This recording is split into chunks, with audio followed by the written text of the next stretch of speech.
जिन्होंने 1857 के क्रांति में तात्या टोपे जी के साथ मिलकर जिस प्रकार अंग्रेजों के छक्के छुड़ाए थे, और न छक्के छुड़ाए बल्कि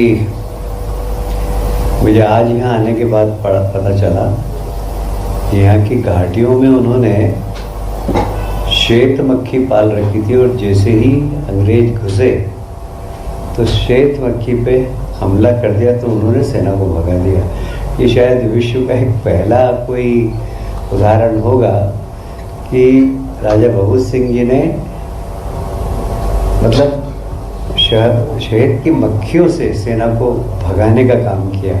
ये मेरे लिए भी नई जानकारी थी और शायद हमारे मंत्रिमंडल के साथियों के लिए भी नई जानकारी थी। जो उनकी वीरता थी, जो उनका पौरुष था, वो निश्चित रूप से अभिनंदनीय है। और आज हम सब लोग कृतज्ञ हैं कि उनकी कर्म भूमि, उनकी जन्मभूमि पर आकर हमने मध्य प्रदेश सरकार के बहुत सारे महत्वपूर्ण निर्णय लिए हैं। हम उनके चरणों में एक बार फिर से कृतज्ञता व्यक्त करते हैं। ये तो मैंने सुना था कि वे नर्मदांचल के शिवाजी कहलाते थे, क्योंकि यहाँ की घाटियों के बारे में उनको जितना अध्ययन था तो वो मार के उन घाटियों में छुप जाते थे और अंग्रेज उनको ढूंढते ही रहते थे। पर इतनी वीरता के साथ उन्होंने अंग्रेजों का सामना किया और अंग्रेजों ने थक हार गए तो मद्रास रेजिमेंट को बुलाकर यहाँ पर 10,000 सैनिक पूरे क्षेत्र को घेर कर उनको पकड़ के ले गए, उनको फांसी दी गई। आप समझ सकते हैं कि एक व्यक्ति जो 1500 की सेना में बनाकर और अंग्रेजों से लड़ता रहा, उनको परास्त करता रहा, उनकी बड़ी बड़ी सेना को हराता रहा, उनके लिए 10,000 सैनिकों का एक दल मद्रास से बुलाकर, मद्रास रेजिमेंट बुलाकर, कितना आतंक होगा अंग्रेजों के दिमाग में उनके प्रति। और इसीलिए आज मंत्रिमंडल ने निर्णय भी लिया कि इस अभ्यावरण का नाम जो यहाँ पर है राजा भगत सिंह वन्यजीव अभ्यावरण पचमढ़ी नाम रखेंगे हम इसका। अभी तक पचमढ़ी वन्यजीव अभ्यारण्य था, अब इसकी जगह राजा भगत सिंह वन्यजीव अभ्यारण्य पचमढ़ी करने का निर्णय लिया उनके सम्मान में।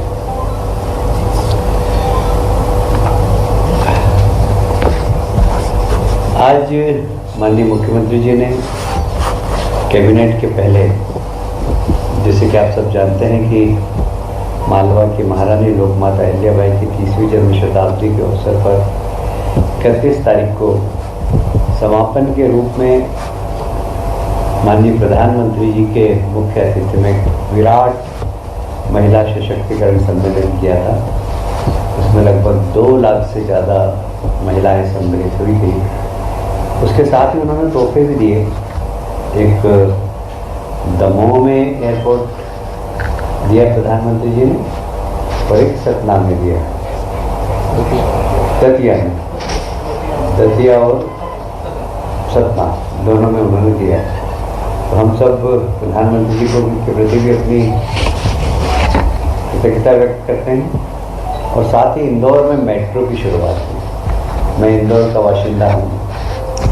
हमने तांगे में यात्रा की, फिर टेम्पो पे आए, फिर नगर सेवा में आए, फिर बस में आए, BRTS में आए और इंदौर के लोग मेट्रो में यात्रा करेंगे।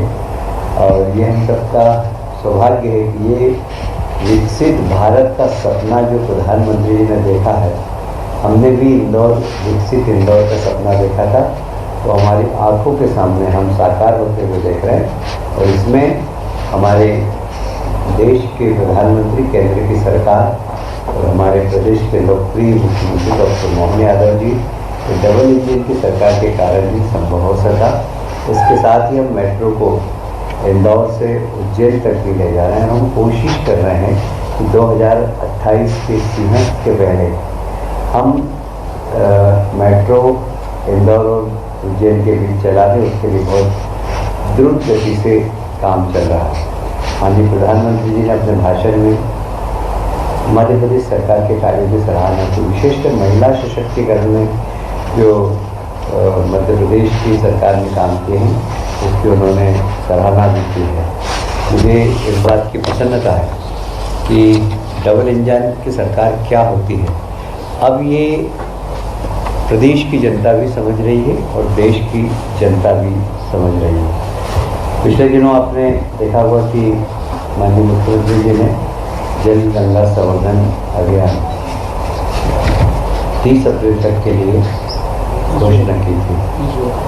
अब 30 जून तक के 30 अप्रैल से 30 जून तक इसमें पूरे देश के अंदर खंडवा जिले ने कीर्तिमान रचा है सबसे ज़्यादा वाटर बॉडीज़ के संरक्षण के लिए और नई वाटर बॉडीज़, नई जल संरचनाओं के निर्माण में खंडवा जिले ने एक रिकॉर्ड बनाया है। मध्य प्रदेश चौथे स्थान पर आया और मध्य प्रदेश में खंडवा जिला प्रथम स्थान पर आया है। अभी आप जानते हैं कि हमारे मुख्यमंत्री जी जब से शपथ ली उसके बाद से ही कैसे मध्य प्रदेश में इन्वेस्टमेंट आए, हर क्षेत्र में, हर फील्ड में, हर संभाग में उन्होंने बिजनेस समिट किए हैं। मतलब आपने देखा है नर्मदापुरम को भी केंद्र बनाया था।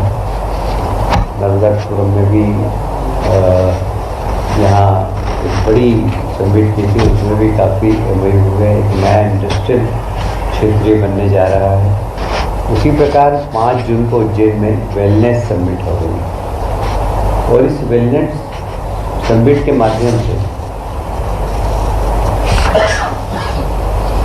आयुष मंत्रालय इसको आयोजित करेगा। आप सब जानते हैं कि हमारे यहाँ 5 नए आयुर्वेदिक महाविद्यालय अब हो गए हैं। पहले एक ही महाविद्यालय था इंदौर में और अब 5 नए आयुर्वेदिक महाविद्यालय हुए। आयुष विभाग को हमने सशक्त किया है और योगा, यूनानी मेडिसिन, होम्योपैथी, आयुर्वेद इस सब की तरफ से चिकित्सा पद्धति को हमने सम्मान देते हुए जो लाइलाज बीमारी है वह किस प्रकार हमारी पुरानी पद्धति से दूर हो सके, इसके ऊपर रिसर्च एंड डेवलपमेंट का काम भी चल रहा। और साथ ही जो 5 जून को होने वाली इस वेलनेस समिट में हमारे यहाँ बड़े बड़े संत भाग लेने वाले हैं। हमें विश्वास है कि आयुष विशेषज्ञ, नीति निर्माता और वेलनेस टूरिज़्म भी एक तरीके से आजकल बहुत चलने लगा है। लोग वहाँ आते हैं, रुकते हैं, तो वेलनेस टूरिज़्म ऑपरेटर यहाँ आने वाले हैं और राष्ट्रीय अंतर्राष्ट्रीय निवेशन भाग लेने वाले हैं। अभी आज तो हमारी कैबिनेट की मीटिंग हुई है, पर हम 14, 15, 16 को फिर से आ रहे हैं सांसद और विधायक के प्रशिक्षण वर्ग में। 14 तारीख को संभवतः देश के गृह मंत्री जी इस प्रशिक्षण वर्ग का उद्घाटन करेंगे। 2 दिन यह चलेगा, तीसरे दिन समापन होगा। हमारा कुल जो ऐसा नहीं कोई पहली बार हो रहा है, ये हमारे संगठन की रचना में प्रशिक्षण बड़ा महत्वपूर्ण हिस्सा है। तो कोई नया विषय नहीं, आप लोगों को कौतूहल होगा कि प्रशिक्षण हो रहा है, क्या होगा। कुछ नहीं, हमारे विचार, कार्य पद्धति, लोक व्यवहार, हमारी दिनचर्या कैसी होनी चाहिए, मीडिया पे हमारा किस प्रकार, सोशल मीडिया, फिर योग प्रतिदिन करना चाहिए, प्राणायाम करना चाहिए। इस संदर्भ में विधायक सांसदों से चर्चा करेंगे गृह मंत्री जी, और मीडिया प्रबंधन, सोशल मीडिया प्रबंधन विशेष रूप से उस पर माननीय सांसद और विधायकों से चर्चा करेंगे। तीसरे दिन इसमें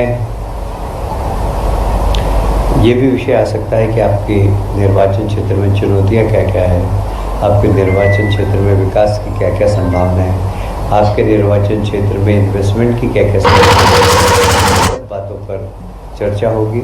और यहाँ पर लोक माता अहिल्याबाई के जीवन पर एक नाटिका का भी मंचन किया जाएगा, जिसमें आप सब भी आमंत्रित हैं, क्योंकि वह नाटिका बहुत ही अच्छे तरीके से उसको मंचित किया गया है महाराष्ट्र के कलाकारों